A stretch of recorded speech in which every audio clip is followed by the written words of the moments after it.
Well, I'm starting to cut the thing for the birdhouse, for the first birdhouse. I'm leaving it on the tree while I do it because I don't really have any way of holding it steady while I cut it. So I'm just leaving it right still attached.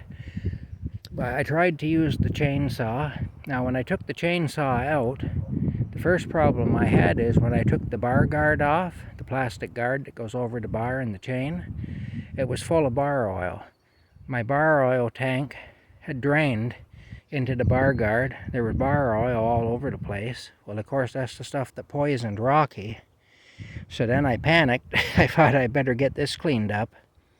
And so I started, I cleaned all that up.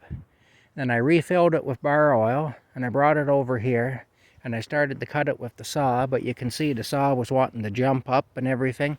And the thing is, it's kind of a dangerous thing. It's right at face level. If it kicks back, it's going to catch me right across my face. And so I decided that wasn't safe. And so now I'm trying to cut it with a handsaw. This is a pretty good saw. This is what's called a ripping saw. It's for rough carpentry. And it does a good job, but it's going to be very labor intensive. I know I can cut it this way, but boy, am I going to work at it.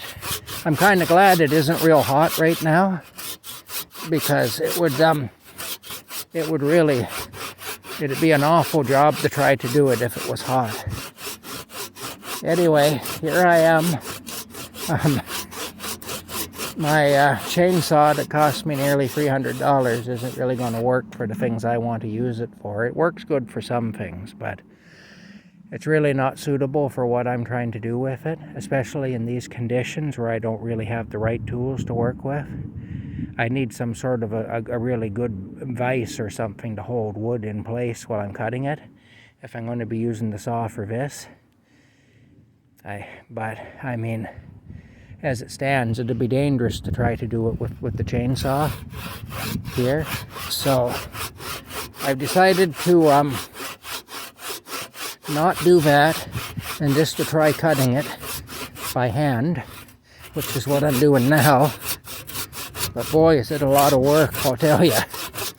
I've got to go from here all the way down to about here. Then I should be able to cut it straight down through with the chainsaw. But as far as cutting it lengthwise at this angle, right even with my face, it's just too dangerous. So I gave up that idea. All it would have to do is kick back once and it'd take half my face off. Anyway, nobody said that it would be easy, but I've got all the time in the world, I guess, to do this. I'll just keep working away at it. I'll just keep beavering away at it, I guess. I probably won't get it cut all the way down to there tonight. I'm going to go back soon and tend to my dinner again. I'm still boiling my potatoes. Boy, what a job. You can actually see where the saw was jumping up, because I didn't have the strength to hold it up in place and not have it start jumping around. And I figured the thing's going to kick back and come right into my face, so that's why I gave up on that. The handsaw isn't going to do that, so that's what I'm doing. I'm not willing to lose half my face for a birdhouse, especially when the hospital won't treat me.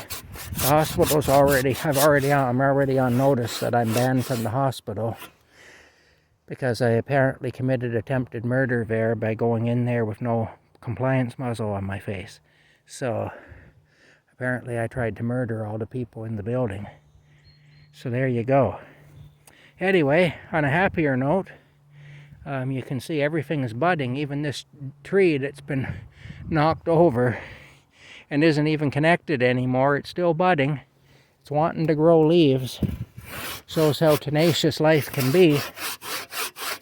You know, I say this is going to be a lot of work, but I'll get it done.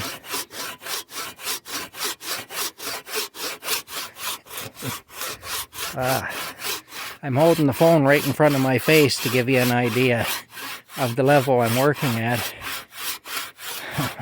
All right, we'll talk to you later.